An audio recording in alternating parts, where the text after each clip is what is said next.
So let people join in. We'll quickly start in 2 more minutes. We mostly be not be talking about Tableau right now. So even if you haven't installed Tableau, you can quickly install Tableau before tomorrow's class. Today we'll be talking about the basics of data visualizations and VBA. So let us just wait for last 2 more minutes and then we'll quickly start.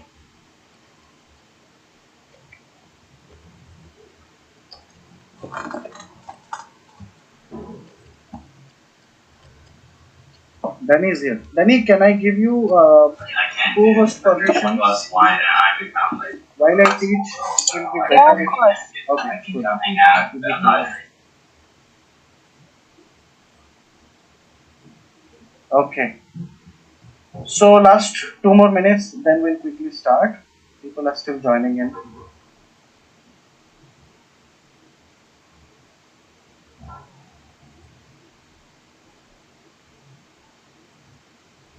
Okay, let me just quickly talk about.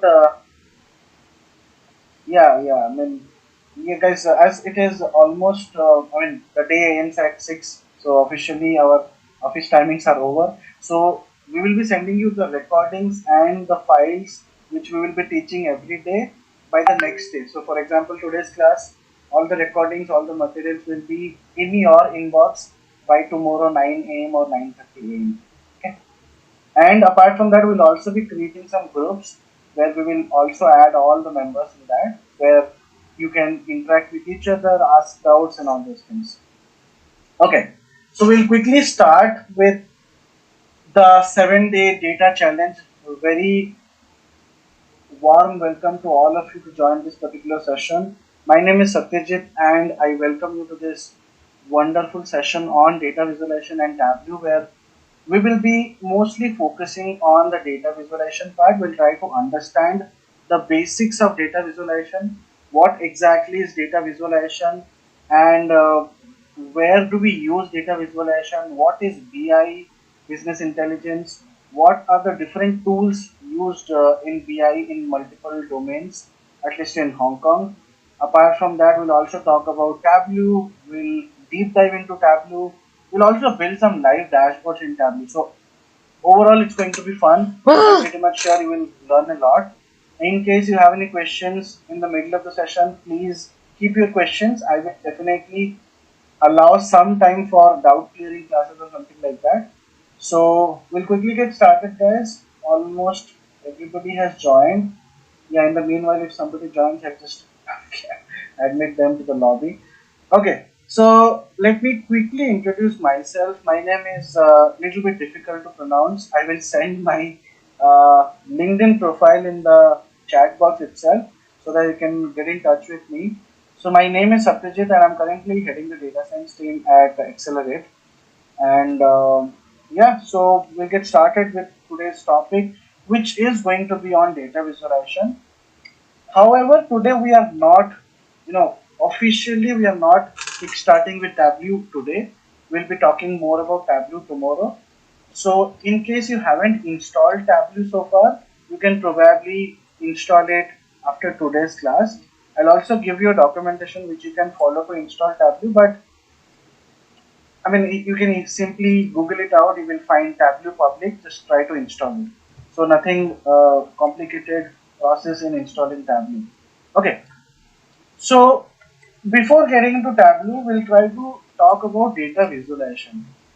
Now, even before talking about data visualization, let me give you a brief idea about the entire data science and analytics domain, because only if you are clear with how the umbrella looks like, what are the different streams, then you will be able to understand, oh, this is where I can fit in after this particular workshop, after this particular class on Tableau.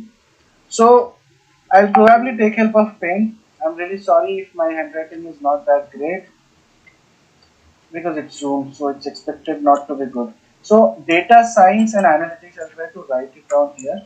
Now the overall umbrella is, okay, let me just increase the font a little. The overall umbrella is called as data science and analytics. Okay. Now data science and analytics has multiple options inside it. It has the data science part, it has the analytics part. Now, there are multiple career opportunities in the field of data science and analytics. I will also consider BI to be a part of analytics somehow, not fully, but 50-60% of the BI teams are also working on analytics. Now, what is BI? BI is business intelligence. Okay, so let me just talk about data science and analytics. Now, the different career paths in data science and analytics, first of all, is data analyst. Now, data analysts are the ones who basically does the analysis work.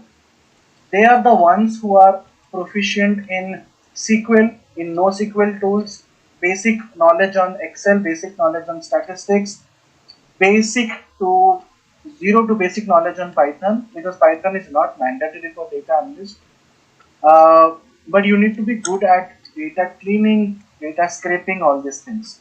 And data cleaning, after data cleaning, you should be good at insight gathering. That means exploratory data analysis. So there is a concept of EDA, exploratory data analysis, which we will be covering which we will be covering in this session. So this is a very beautiful concept which is required for each and every individual.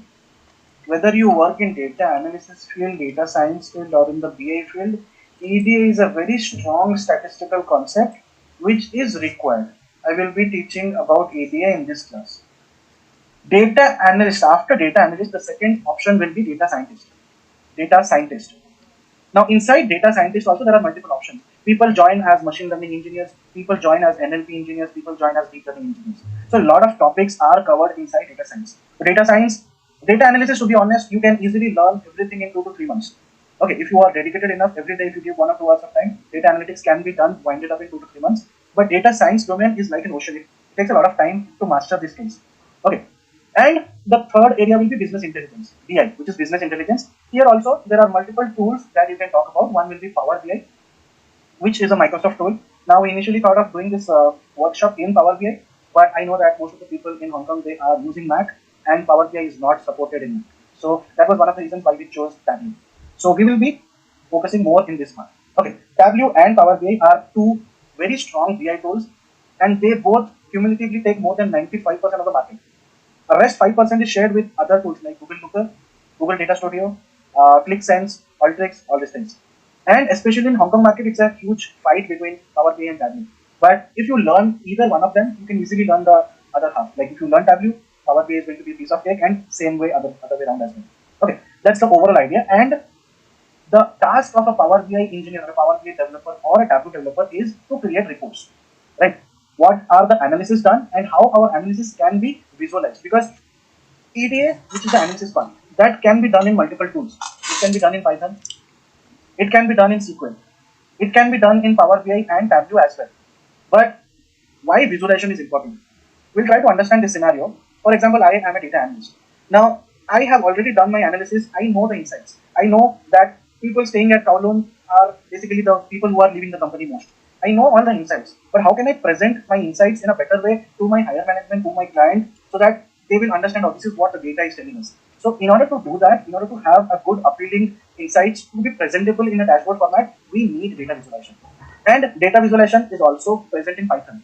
We do have some libraries like Matplotlib, Seaborn, and Plotly. These are the libraries which are present in Python, but these are very developer-centric libraries, which means it will look good on your Python code. It will not be presentable enough. Okay, as simple as that. So that is one of the reasons why we use Power BI and Tableau to create stunning dashboards and stunning reports. That is the whole idea of using Power BI and Tableau. And these are very strong tools. So we will be talking about Tableau in this particular workshop. But before getting into that, we'll talk about data visualization. So far, with the 7 minutes, 8 minutes that I talked about, anybody has any questions? If not, we'll move on to the next one. If you have any questions, you can write it down in the chat box. I will try to answer your question. Any question, any naive, idiotic question also is okay. Because just feel free to ask.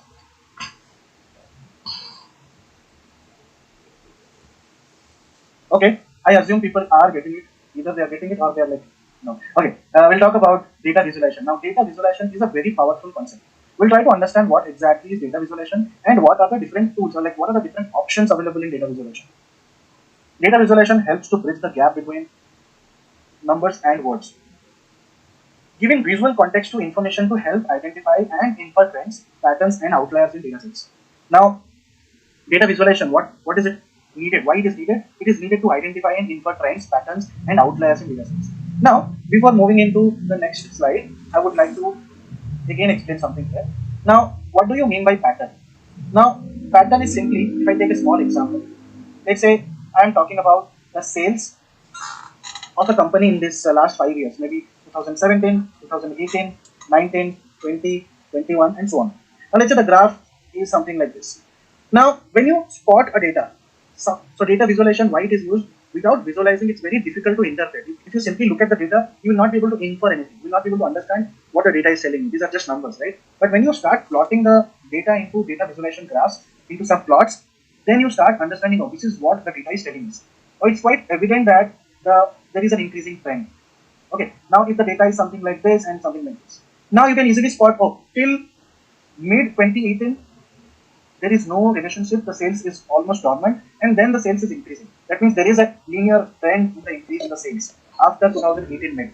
Could be because of multiple reasons that we don't know, but this is how data visualization helps you. Now, if you plot, let's say you are analyzing customer churn data, like customers churn in companies, right? Let's say you are currently using CMHK mobile, and tomorrow you get some good offers from some other network. People usually leave the company and go to another company because they are getting better services, better cost, and something like that. So telecom churn is a very common use case. Now just imagine you are analyzing the data of telecom data. You know that 20% of the people are leaving on an average every month. That's what you know. The data has been given to you. You have 1,000 records, and out of 1,000 records, you know that 200 people on an average are leaving every month. 800 are active. Okay. Now, your first task is to analyze these customers. Who are the people who are leaving the company? And this is where your data visualization starts coming into picture. It will help you to understand the patterns. First, you will try to analyze, oh, out of this 200, how many are males and how many are females? First of all, let's try to identify how many are males and females in the overall data. Let's say the graph is something like this. You identify that, oh, 505 are males and 495 are females. So almost it's a 50-50 ratio. Almost males and females are in balance. But if you analyze this data, the people who have left the company, now if you see 150 males and 50 females, this is where you start getting insight. Oh, there are more males who are leaving the companies. Why? We don't know that. We need to analyze, but this is what the data will tell you, right? So data visualization is a very strong technique to help you identify and infer trends, patterns, and outliers. Now, what is outliers? I'll try to focus on this part. Outliers. Simply, well, it's an English word. I hope everybody would be understanding it. Outliers are very simple. Just imagine a data like this.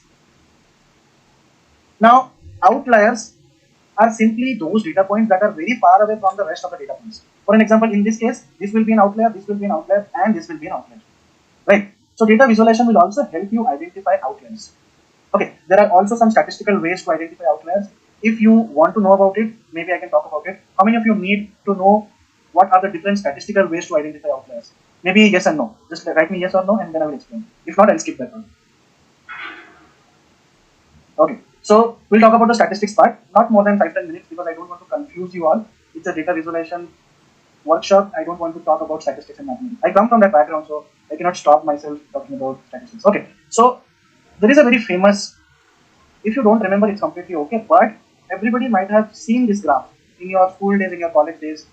So this graph is called as, still joining in. This graph is called as bell curve, or it is also called as normal distribution. Anybody remember this term? Normal distribution or bell curve. People also call it Gaussian distribution. At least normal distribution you can relate. You can definitely remember this term, right? So normal distribution is one of the concepts which was taught during our school days where we used to mock, oh, what is mathematics going to do in our future? And this is where mathematics and statistics comes into picture. Now, as per Gaussian distribution or as per normal distribution, this line is basically called as mu. Mu is nothing but mean. Mean is nothing but average. So if I have 5 numbers, 5, 10, and 15, if you add, the total sum is going to be 30. If you take the average is going to be 10. Right? So this is nothing but 10, the mean value. So there is also one concept called as standard deviation. So mean plus minus, this is mean minus 1 standard deviation, mean plus 1 standard deviation. This is mu plus 2 standard deviation. This is mu. Let me draw a bigger one. This is mu. This is mu plus sigma. Sigma is nothing but standard deviation. standard deviation. Okay, mu minus sigma. Similarly, this is mu minus 2 sigma. Similarly, this is mu plus 2 sigma. Similarly, this is mu minus 3 sigma, and this is mu plus 3 sigma. Now, statistically, what we usually consider is if the data is normally distributed, that means 68% of the data falls between the plus minus 1 standard deviation, 95% data falls within this range, and 99.7% data falls within plus minus 3 standard deviation. Simply, what you can, like, if I give you a simple example, let's say the mean is 40, okay, standard deviation is 5, which basically means 99.7% of the data will fall between mu plus minus 3 standard deviation, which is mu minus 3 sigma is 40 minus 3 into 5, and 40 plus 3 into 5, which is 25 comma 55. So 99% of the data falls within this range, 25 to 55, which clearly means anything that falls beyond this line, which is the 0.3% data, these are called as outliers. Okay, this is the statistical definition of outlier. Any data point that falls beyond the plus minus 3 standard deviation is outlier. Okay, so we'll not talk about statistics anymore. This is all about outliers. Now, the picture is worth 1,000 words. A complex idea can be conveyed with just a single still image, namely making it possible to observe large amount of data quickly. So this is basically talking about the importance of data visualization. Data is only useful if we can learn from it. It delivers data with efficiency, clarity, and effectiveness. It can identify correlations, trend over time, and frequency. So now we'll talk about correlation. There will be some terms which will be little bit statistical terms. So this is where statistics also plays a vital role in understanding data visualization as well. However, it's not mandatory, but yeah. So we'll talk about correlation. Correlation. Now, what is correlation? Simply, correlation is basically how, like, if there are two variables A and B, how A and B are related to each other. So correlation value always lies between -1 to 1. Okay, which means, let's say I have two features. Let's say I have height and I have weight. Now this is the line. This line is linear in nature, simple. This line clearly indicates that when your height is increasing, your weight is also increasing, right? So in these kind of scenarios where variable 1 increases, variable 2 also increases, this is a scenario where you can say that the two variables, height and weight, are positively correlated. Okay. Now just imagine there are some data points like this. Dot, dot, dot, dot, dot, dot, dot, dot. Now in this kind of data sets, you cannot simply tell whether with increase in height, the weights are increasing or not. In short, there is no relationship between height and weight. Okay. So what if a line is like this, which means when your height is increasing, your weight is decreasing. That means one variable increases, one variable decreases. This is a scenario of negative correlation. So whenever your correlation value is near to 1, you can say that these two features or these two parameters or these two variables are positively correlated. When they are closer to 0, that means they are not correlated. When they are closer to -1, that means they are negatively correlated. This is something called as correlation. Trends over time. Trends over time is this one. Let's say something like this. So if you talk about USD to HKD rates, if you just go to Google, just search it for USD to HKD rates, change your number of years to 5 years, you will see a graph like this, which clearly indicates that there is an increase in the data, right? Earlier the value was very less, now the value is increasing, right? Something like that. So this is a clear state of increase in trends over time and frequency.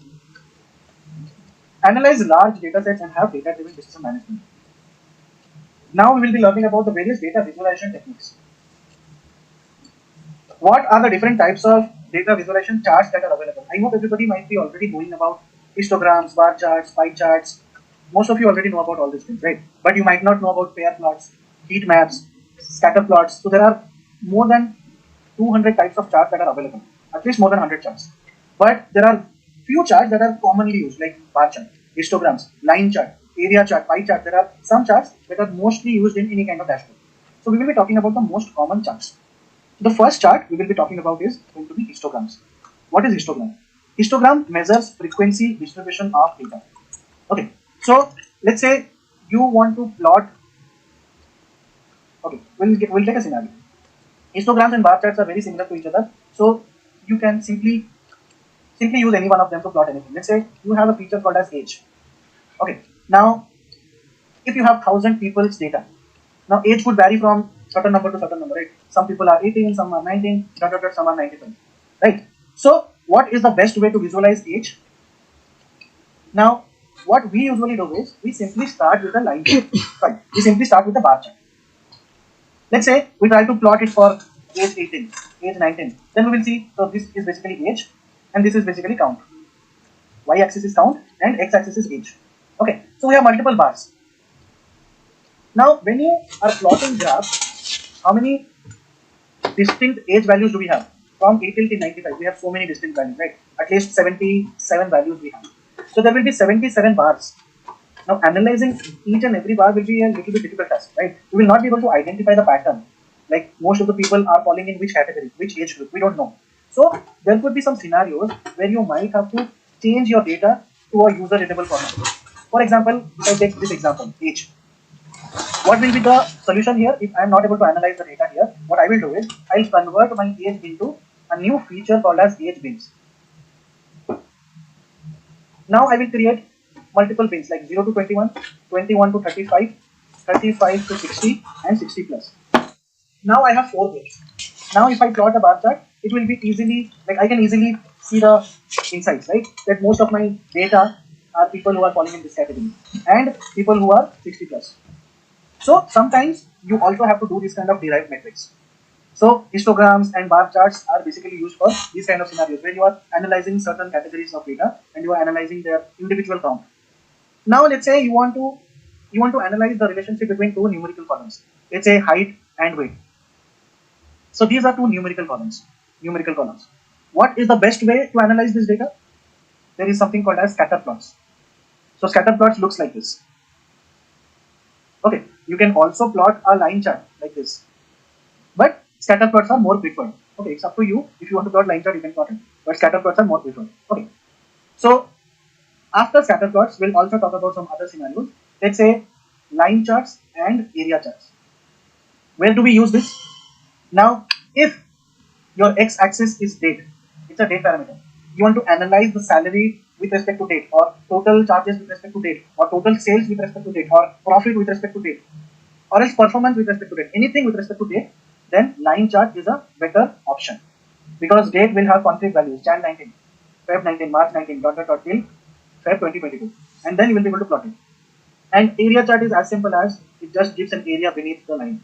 This is the only difference between area and a line chart. Okay, there are also some plots like pie plots or pie charts simply. Now pie charts is something where you want to show, like with respect to 100%, what is the distribution of male is to female. Now if you want to know how the distribution looks like between male and female, well, bar chart is definitely a better option. But if you want to plot it in pie chart, you can also plot it. Pie chart, mostly people use it when you want to showcase what's out of 100%, right? How much percentage is this graph? This is 60, this is 20, this is 30, or this is 50, right? Something like that. So bar charts, pie charts, histograms, all these are different types of charts that we use. So what are heat maps? Heat maps also, one classic example of heat map will be like this one. If you want to showcase something in a geographical map, you can probably pick a heat map. Pair plots. Pair plots are also some type of plots which are not available on Tableau, but these are available on Python. Now, pair plots are simply nothing but these are bivariate distribution of data sets, shows the pairwise relationship between variables. Okay, in which scenario we use pair plots? Let's try to figure out that. Let's imagine I am analyzing a data, customer churn prediction data. Okay, I'm analyzing this case study where some people have churned, some people are active. We are analyzing different customers. Now let's say there are features like this. We have age, we have salary. I'm only talking about the numerical fields. Age, salary, bandwidth, total charges, monthly charges. What else? I think that's it. We'll talk about these 5 features. Now, these are different features and these are numerical features. Simple. If I have to analyze these 2 features, what is the right way of analyzing? It will be a scatter plot, right? Age and salary, scatter plots. If I have to analyze each numerical parameter with respect to others, how many graphs there will be? Age versus salary, age versus bandwidth, age versus total charges, age versus monthly charges, then salary versus bandwidth, salary versus total charges. So there will be so many different scatter plots, right? And my brain will stop functioning by seeing all these scatter plots. So There is a concept called as pair plot. What it does is it creates a grid like this, where you have age, salary, bandwidth, total charges, and monthly charges. In your columns also you have age, salary, bandwidth, total charges, and monthly charges. And here it will be showing you scatter plots. Like there will be a small scatter plot here. There will be a small scatter plot here. I will just try to increase the font size and try to show you. Oh, okay. Now this is my pair plot. You can see on as a column I can see sepal length, sepal width, petal length, petal width. You can also see the same column, sepal length, sepal width, petal length, petal width. So this forms a grid. If you have 5 parameters, there will be a 5 cross 5 matrix. Now in this, how to read this graph? First thing, ignore the diagonals. The diagonals are nothing but the distribution of data, like sepal length versus sepal length. Doesn't make sense. So ignore the diagonals. Now let's try to focus on this particular graph. This graph. What is this graph? This is sepal length versus petal length. You can see sepal length versus petal length. I can spot some insights. Initially, in this group, I don't see the data is linearly increasing or not. But after a certain point of time, here, I can see that the data points are increasing. That means when petal length is increasing, sepal length is also increasing. Right? Similarly, here also, we can see a similar trend. So these kind of graphs will help you identify, instead of having multiple scatter plots in different charts, you can simply plot a pie plot to get more insights on the same page itself. Okay, so I'll just, okay, we'll go to the next slide. So these are all about the basics of data visualization techniques. Now let's try to take a small 5 minutes or 7 minutes break. Then we'll quickly jump into EDA part, which is exploratory data analysis. In case you have any questions, you can ask, or else we can wind up. Sorry, we can resume the class at 6:45.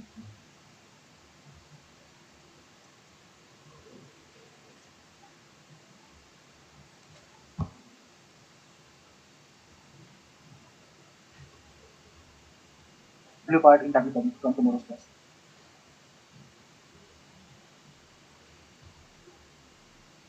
In the meanwhile, let me repeat once again, people who haven't installed Tableau, please install it, because tomorrow is when your Tableau will start. So try to download Tableau public. It should be very easily available. You just have to go to,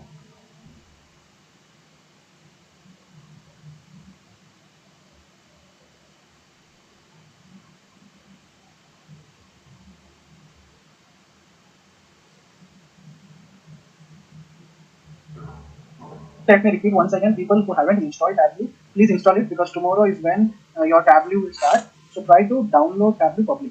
It should be very easily available. You just have to go to this repository, and it will be, I think you have to fill this, and then you will get the download link. It is very simple step to download Tableau Public. Just download it, and then we'll try to explain the Tableau part in Tableau Public from tomorrow's class. Okay, yeah, maybe we can go for a small water break.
Everybody's back. Can you just type in yes, yes, yes, yes, yes in the chat?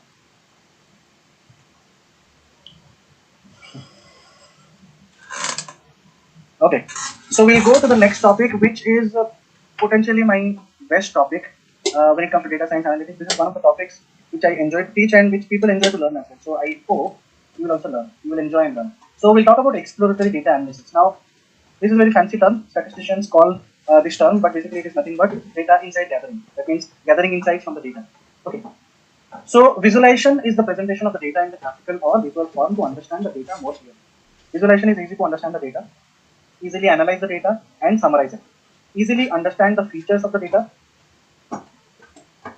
and helps to find the trend or pattern of the data. Helps to get meaningful insights from the data that we have already covered. These are some repetitive slides. Okay, so what is EDA? What is exploratory data analysis? Now, EDA is one of these fields of study inside data analysis, which deals with the process of performing initial investigations on data with the help of summary statistics and graphical representations. In simple layman's terms, EDA is insight gathering. What the data is telling me, that's it. Okay, just a fancier name. What we do in EDA is we try to discover patterns. We try to identify patterns, spot anomalies. What are anomalies? New term. Anomalies are nothing but outliers. That means any data point that is way far from the rest of the data points. Okay, some spikes. These are anomalies.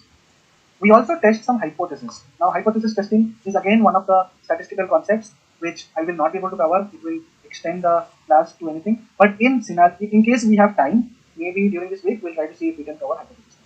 So we'll also try to test hypothesis and check assumptions. This is what we do in EDA.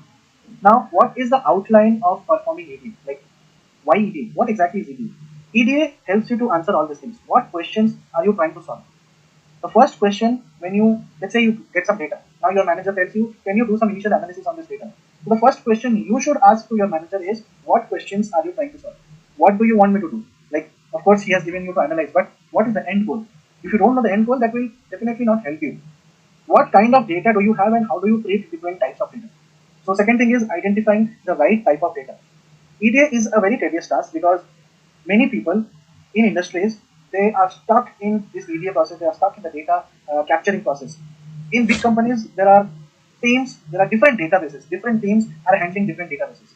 So to identify who is the owner of which type of data, from where can we get more and more data, how can we collect data, how can we structure it to a readable format, all these are the pain points of a data analyst. So we need to understand what kind of data do we have and what we need to do. The third step is going to be what's missing from the data and how do you deal with it. This is by far the most difficult task in the EDA process, missing value imputation. Okay, so missing value imputation. Why? Why this is one of the most tedious tasks? Because many data. Once you start analyzing data, once you start capturing the data, there will be some missing values. Now, missing values are potentially those, like why do we have missing values? Let's try to understand that. What is missing value? Everybody should be knowing it. Let's say I have 1,000 records and you have columns like gender, age, blah blah blah, x1, x2, x3. Okay. Now, in 100 records, age is null. That means, does that mean people don't have age? No, that doesn't mean people don't have age. It just means that the data is not available. Could be because of multiple reasons. Maybe when I extracted the data, somehow there is some issue with my script, so data has not been downloaded properly. That could be one reason. Second reason is that the system itself has not captured the age data for these 100 customers. Okay, so there could be multiple reasons. But as a data analyst, as a data scientist, what we need to do, if we have null values for 100 customers, what do we do? The most idiotic approach is, oh, I don't want to get into the pain. Let's try to remove these 100 records. Now we still have 900 records. We will do our analysis on these 900 records. Okay. Now, this is one of the idiotic approaches. Why? Because when you are removing these 100 records, which doesn't have age, but these 100 records has other features, right? Gender, x1, x2. So other values are available. Only age value is null in these 100 records. So if you remove these records, that means you are dropping some important information from the data, right? There could be some important information in these 100 records which you are dropping. So it is not recommended. Now, how do we solve this? So if we don't want to drop 100 records, we want to analyze 1,000 records. How do we do this missing value imputation? We'll try to understand that in some of the future slides. Okay, so we try to impute the missing values and then try to do the analysis. Next thing is, where are the outliers? Why should we care about them? Outlier detection is also very important in EDA because it helps us identify which are those outliers that are impacting the flow. Okay, so just imagine this way. When COVID started, let's say a restaurant is doing a business. Initially, when COVID started, there might be a fall in sales, right? So by that time, if somebody analyzes the data, they will definitely identify this as an outlier, right? Because the restaurant is doing really good. Suddenly, it fell down to 50%. That means it could be an outlier. But if you analyze the entire COVID data during the COVID itself, then you will probably identify, oh, there is a drop and the drop continues. That means this is not an outlier. right? So identifying outliers is also very important. How can you add, change, or remove features to get more out of your data? Okay, so these are different outline of performing EDA. Steps involved in EDA. These are the major steps involved in EDA. One is data sourcing. What is data sourcing? Data sourcing is nothing but data capture, capturing the data. Data capture. Data cleaning is the way of cleaning data. Like just imagine you capture the data. Some of your data is in Excel format, XLS format. Some of your data is in CSV format. Some of your data is in text format. Some of your data is in some other format, JSON format. How do we combine all the data together, clean it, and then create a final data set which is ready for analysis? All these steps are performed in the data cleaning part. Conversion of unstructured to structured data, and then removal of null values, removal of invalid data types. If your data has some errors, removal of that. In short, everything. Data cleaning is a big step, and it's one of the most important steps as well. The output of data cleaning is always a structured data. That means the data is ready for analysis. The data is ready for analysis. And then you do categorical analysis, numerical analysis, and derived metrics. Categorical analysis is the analysis of categorical data, right? Very simple English words, very simple to understand. What is categorical data? Like gender, male and female. These are categorical, right? Like age. Age is a numerical because these are numbers 23, 25, 26. So these are categorical, these are numerical. What is derived metrics? If you go back to 20 minutes before, I talked about a scenario where we converted age into age names, right? Now conversion of age into age names, that means I'm creating a new column based on my existing column. Now this is derived metrics. That means I'm deriving a matrix from an existing column. So these all are different steps in the EDA process. Okay, so let me just clear everything and then we'll go to the next step.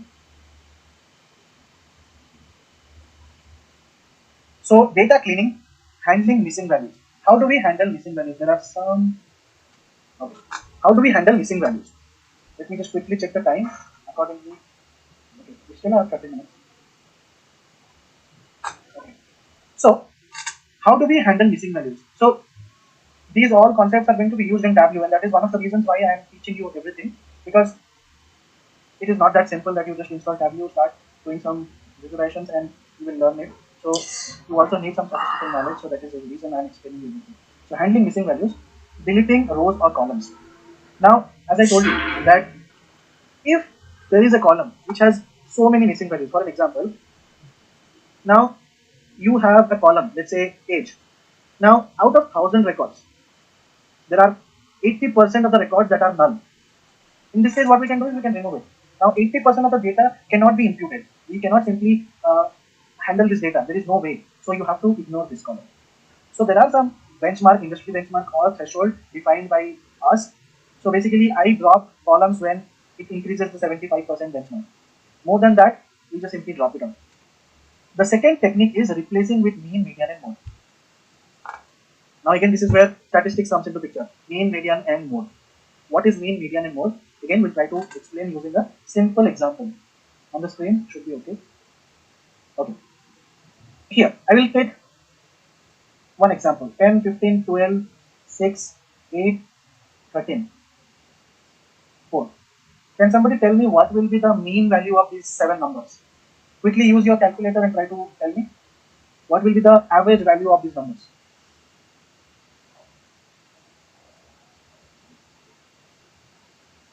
4, 10, 15, 12, 6, 8, 13.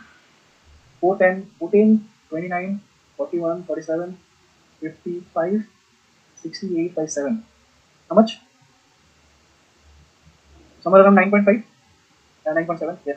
So somewhere around 9.7. Now, this becomes your mean value. Statistical name of average is mean. Okay. Statistical name of inside gathering is ET. Statisticians like to give their own names. Okay. So this is the mean value, 9.7. What will be median? Now, median is a concept which is nothing but the middle value. Now, in order to find median from these 7 numbers, what we simply do is we sort these numbers first. Now, if I sort these numbers, first will be 4, second will be 6, third will be 8, fourth will be 10, fifth will be 12, next one will be 13. I'm missing any value? 4, okay, 15. If I sort, this is my new data. So, median is the center value. So, in this case, what is the center value? The center value is 10. So, median is 10. So, my mean value is 9.7, my median value is 10. If you have even numbers, let's say 1, 3, 5, 4, 6, 11. In this, what will be the median? You simply sort it out. 1, 3, 4, 5, 6, 11. The center values are 4 and 5, and then take the average. 4.5 becomes the median value. Okay. Now, when you identify the mean and median values, you can also use this to impute in your missing values. Just imagine. Let me clear it up. Just okay. Just imagine you have a column called as age. So 23 null, 25 null, 21 null, 19, 12, 18 null, 25, something like that. Now these are your data points and these are your null values. If you want to impute it, the again the idiotic approach is just imputing it with some random number. Just give me a second. Sorry.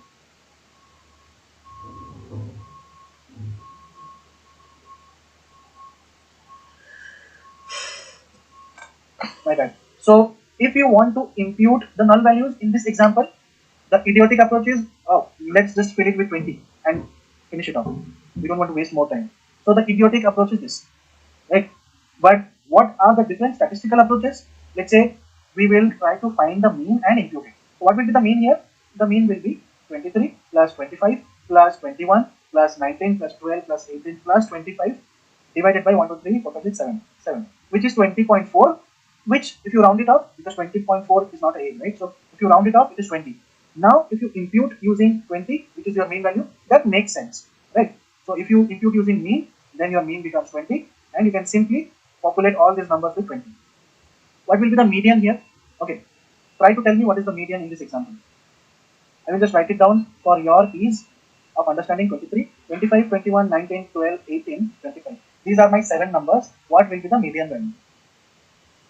If I sort it, 12, 18, 19, 21, 23, 25, 25. 3 from left, 3 from right, the center value is 21, so 21 is my median value. So you can either impute it using mean value or median value. Okay, so for data analysis, we don't really think more about which is the best technique. You can use any of these techniques. But when it comes to the data science part, which is not covered in this particular bootcamp, particular 7-day series, but in data science part, there are some other strategies that we apply to find which should be used, which should not be used. For data analysis, it's completely okay if you impute any one of them. This is mean and median. What is mode? Mode is mostly used for categorical features. Let's say I have gender. Female, null, null, female, null, female, male, male, male, null, null, female. Female. These are some records, and out of which 2, 3, 4, 5, 5 are missing values. Now, what do we do here? How can we impute it? We find the mode. The mode is nothing but the maximum occurring element. So here the mode will be female. Why? Because there are 5 females and 3 males. As female are 5 and male are 3, so the mode becomes female. So you can simply impute it using female, female, female, female, female, female. Okay.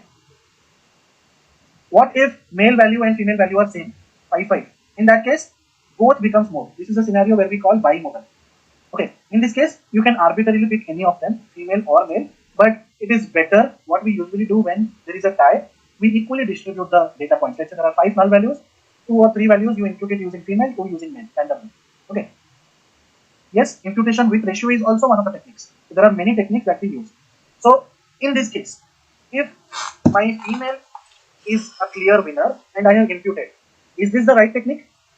Machine learning, deep learning, data science, nobody can tell you which is the right technique. People can only tell you this is my intuition behind it. This could be right. Nobody will tell you this is right.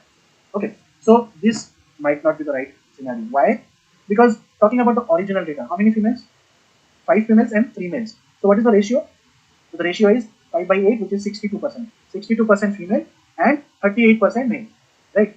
But after imputing, what is the new ratio? 10 female and 3 male. So 10 by 13, 77% female and 23% male. So is this the right way? We don't know. So what we do is we do hit and punch. We first impute using mode and then build our machine learning models, check the results. If something goes wrong, we again come back to this step and then we impute it using ratios. Like if female and male are in 62:38 ratio, that means 62% of the cases you should impute female and rest it should be male. So maybe 2 cases you can impute male, 3 cases could be female. Okay. There are multiple combinations possible. There are also many algorithms in machine learning that are least concerned about missing values. They are like, we don't care about missing values. You just feed me data, I will give you model output. So there are many algorithms in machine learning which doesn't care about missing values. There are algorithms like KNN, 9-phase, random forest, which we basically teach in our end-to-end bootcamps. So let's not talk about them. And there is another technique called as predicting the missing values. So what is predicting missing values? Again with small example. So age 25 null, 28, 31 null, 18, 19, 21 null, 25, something like that. So what this step is, number 4 is a very tedious step. We don't follow this step, but theoretically just try to understand this is how this step works. So this basically means that you predict all the missing values. That means you first spot the missing value, which is at 4th spot. So to identify the first missing value, you take 25, 28 and 31 and build a time series forecasting model. Okay, just imagine there is a time series forecasting model. You take 28, 25, 28, 31 and predict it. Let's say the prediction is 33 and then impute it using 33. For second missing value, which is 25, 28, 31, 33, 18, 19, 21. Now using all this, take this and build another time series forecasting model. What is the output prediction? Let's say 21. So impute it using 21. This is a very tedious task and takes a lot of time. So this is how the fourth step works. How many types of data do we have? Majorly we have two types of data. One of them is qualitative data. One of them is quantitative data.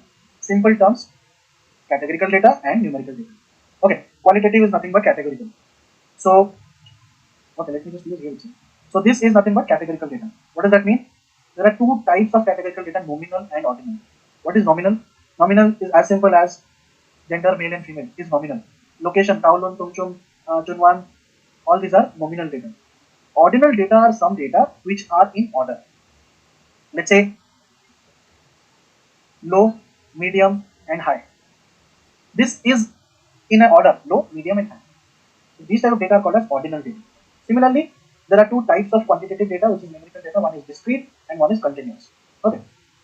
So we will talk about qualitative data. I already explained nominal is nothing but gender, male and female, represents qualitative information without order. Value represents discrete units. And ordinal represents qualitative information with order, economic status, low, medium, high. Quantitative data, discrete is basically number of students in a class. Continuous is height, numbers within a range of values. Derived metrics. What are derived metrics? The simple concept of derived metrics is a feature that is not present in your original data that you extract. And how do we extract? One of them is binning. This is the same age to age bins example. This is one scenario for feature binning. Feature encoding is also one technique. Okay. Because let's say gender, male and female.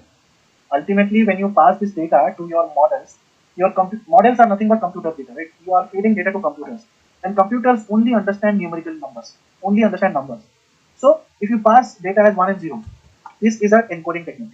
There are multiple encoding techniques like label encoding, one-hot encoding, and so on. Let's not get into that. It will take a lot of time to understand the type of encoding techniques. But just try to understand encoding is nothing but conversion of categorical data into numerical data, whether it is in the form of 1, 2, 3 or using some other logic. Another one is from domain knowledge. Domain knowledge means if you know that let's say there is a column called as sales and there is a column called as total expenditure. Okay, now you know that this minus this is profit. Let's try to create a new column profit and try to analyze it. So this comes from domain. So if you have domain knowledge, you can think out of the box and you can create more features. And something you also create from the data itself, calculated from the data. Okay. So this is where your basics of EDA finishes. I will also talk about a simple scenario of how do we do the analysis. And then tomorrow we will jump into the tablet. We'll talk more about EDA. Okay. So now we already know that there are two types of data. One is categorical and one is numerical. Simple. Categorical data and numerical data. Inside categorical data, there are different types of analysis that we do. One is going to be univariate analysis. One is going to be bivariate analysis. One is going to be multivariate analysis. See, the terms are going to be a little bit difficult. Again, because of statisticians, not because of me. So statisticians name it as univariate, bivariate, multivariate. Looks very difficult, but concept-wise it's very simple. In numerical, we do some analysis like correlation and some other analysis. Now, what is univariate analysis? Looks very fancy, but uni means one, Variate means variable. That means analysis of one variable. Bivariate is analysis of two variables. Multivariate is analysis of multiple variables. Let's try to take an example and solve it. Let's say we are analyzing a case called as churn prediction. So customer churn data, not churn prediction. Churn prediction sounds something like a customer churn data. Okay, what is customer churn data? So a company, your manager has given you this task. Okay, this is the customer data that we have. On an average, 20% of my customers are leaving the company. That is a problem statement. Just one second. Now, the company has complained you that hey, 20% of my customers are leaving the company. Can you do something? Else we'll lose the business. As a data analysis, your task is to, so if 20% people are leaving, if I have 1000 records, that means 200 people are leaving, 800 are active. Simple. As a data analyst, your first task is to analyze the features of these customers. Who are these 200 customers? Where do they come from? Are they mostly from Tumchung area or Kowloon area or some specific area? Why are they leaving the company? See, because leaving a company could be because of multiple reasons. Maybe I'm getting a better offer, I will leave. Maybe in your place, your service is not good, you will leave. Maybe your 4G or 5G is not working, you will leave. So there are multiple reasons of people leaving companies, right? So as a data analyst, our task is to understand who are the people that are leaving, what are the characteristics of them. So our main focus is these 200 customers, not these 800 customers, because they are already there in the company. If I'm able to find the pattern, then what happens is I, as a data analyst, I will go to my data science team and tell, hey, you know what? These are the insights. These are the characteristics of these 200 people. Now, can you create a model where we will able to understand that which are those potential customers from these 800 customers who might leave the company? That's the end goal. And you can also test this model on new customers. Let's say 1000 first customer comes in. You will be able to test it out, right? Using these features. So this is the entire flow that happens, data analysis and data science. So let's not talk about the data science part. We'll talk about the data analysis part. Now you have 200 records. Just imagine you have features like this: gender, contract type, location, senior citizen, that means whether the customer is senior citizen or not, tenure, that means how old is the system and how old is the customer in the system, since when he is your customer. And the last column is churn, which basically says whether the customer is churned or not churned, Simple. Now, univariate basically means analyzing one variable. So what we will do? We will first analyze the overall data. Out of 1000, how many males and how many females? Oh, 505 males and 495 females. Almost 50-50 ratio. That means evenly distributed. Good. Out of this 200, what is the distribution? Oh, 100 females and 100 males. Oh, 50-50 distribution, which clearly indicates that people who are leaving has nothing to do with their gender, right? So irrespective of the gender, be it a male or female, customers are leaving. So gender itself is not an important feature. Okay, so gender alone is not an important feature. Now, what do we mean by this? Do we keep this column gender or do we remove this column? Any initial thoughts? After this analysis, if you find this analysis, which clearly means that overall data also gender has no impact, same ratio. The people who have left also same ratio. Does that mean gender is useless? Do we remove it or do we keep it? The answer is going to be very funny, but keep answering. Do we remove gender or do we keep it? More answers? Okay. Okay. Somebody wrote depends. That is the best answer. Okay. So removal is not a good answer here because we have just started analyzing. Gender alone is not important feature, but along with another feature could be an important feature. So this kind of analysis where you are just analyzing one feature is univariate analysis. Now we'll jump into bivariate analysis. Bivariate analysis, what we will do is let's try to analyze gender with contract type. What is contract type? Gender, we have male and female. Contract type, we have multiple contracts. In Hong Kong, most of the telecom companies or broadband companies, they have contracts, right? 1 yearly contracts, 2 yearly contracts, something like that. And some have monthly contracts. But monthly contracts are usually a bit expensive and yearly contracts are a bit less expensive, right? Now let's try to analyze gender and contract. Now again, we'll take the same example. We have 1000 records, out of which 200 have churned and 800 are active. Now we will try to analyze gender and contract type. So male and female. So how many male were there? 505. Let's take the same example. 505 male are there. How many are monthly contractors? Let's say 150 in each category. Just giving a best case scenario, let's say 500 people are there, evenly distributed, 170, 170, 160. Okay. Similarly, in female also, it is evenly distributed. So people are evenly distributed. Now, when I started analyzing these 200 records, out of the 100 people that have left, 100 male people that have left, male and female, how many are monthly customers? 80 are monthly, 10 are yearly, and 10 are 2 yearly. In female, 90 are monthly, 7 are yearly, and 3 are 2 yearly. Now, initially we already discarded gender. As per some people, they told that gender is not important. But now you can see that, okay, in this example, again, gender is not important. But just try to understand this scenario. What if the distributions are something like this? In this example, yes, contract type is more important. People who are monthly customers are churning more. Simple. Try to understand a scenario like this. This is male, this is female. 80 people have left who are monthly customers, 10 yearly and 10 2 yearly. But here the distribution is same, which clearly indicates that people who are male and who are monthly customers are high churners. Now this is where you get insight that, oh, gender initially that was not important, but now it is important. Male customers who are monthly customers are churning more. So we cannot simply discard columns just by doing our initial analysis. You always have to go univariate, bivariate, and multivariate. Multivariate is a very tedious task. Again, takes a lot of time because you want to combine multiple features and analyze. So it's up to you if you want to do it or not, but it takes a lot of time. So we mostly do not perform this. After this comes your numerical data. In numerical data, I already told you that we calculate correlation. There are multiple numerical features. We try to find the correlation value. Correlation value lies between -1 to 1. If it is near to 1, that means positively correlated. If it is 0 to 1, that is not correlated. If it is near to -1, then it is negatively correlated. Right? So all these steps we perform in EDA, and then we get some insights out of it. So this is all about EDA. Again, we can also mix and match. Sometimes we also combine gender with salary. So gender with salary, what we can do is you can create two graphs. This is for male, this is for female. This is the salary graph for male, this is the salary graph for female. So there are many combinations that are possible in the EDA step, and that makes EDA one of the most important and time-consuming steps. Once you know EDA, once you have performed EDA on one of the case studies, done and dusted, you can simply work on any kind of use cases. So this is all about EDA, and we are almost done for today's class. Let me see if we have more slides. Okay, let's try to cover these basic things, and tomorrow we'll start with the BI process.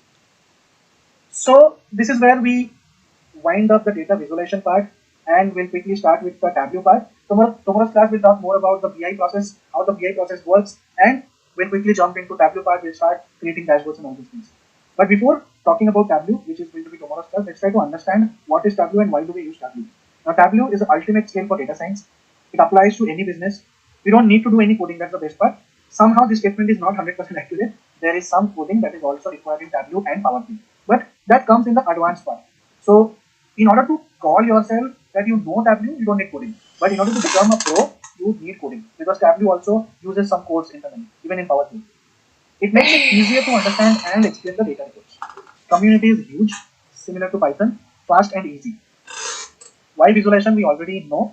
This is a basic visual analysis pipeline. It all, like the processes are integration, analyzing, and visualizing. Integration is nothing but before visualizing the data, it is necessary to integrate, identify, and prepare the data. Analyzing is EDA, analyzing the data. Once your analysis is done, your next step is visualizing. That is all about the entire visual analysis. So that is it. We'll try to close this off. These are again some same concepts. What are the different scope of visual analysis?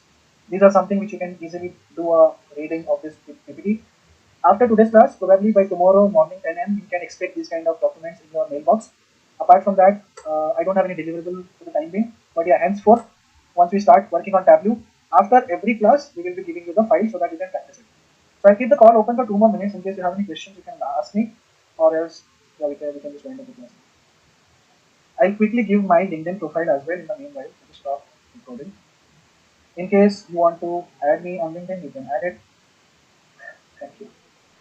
And yeah, feel free to share your feedbacks over mail as well. If you don't like the classes, let me know so that I can rectify myself. And that's it. Feel free. I think you will be a part of the Discord group as well. I'll also be there. You can simply tag me and ask questions. See you tomorrow. Probably there will be another trainer who will be taking the class. Uh, but I will again jump to your class on Friday, where we will talk about the live dashboard. So next three classes will be taught by another instructor. So see you guys. Have a good day and see you tomorrow.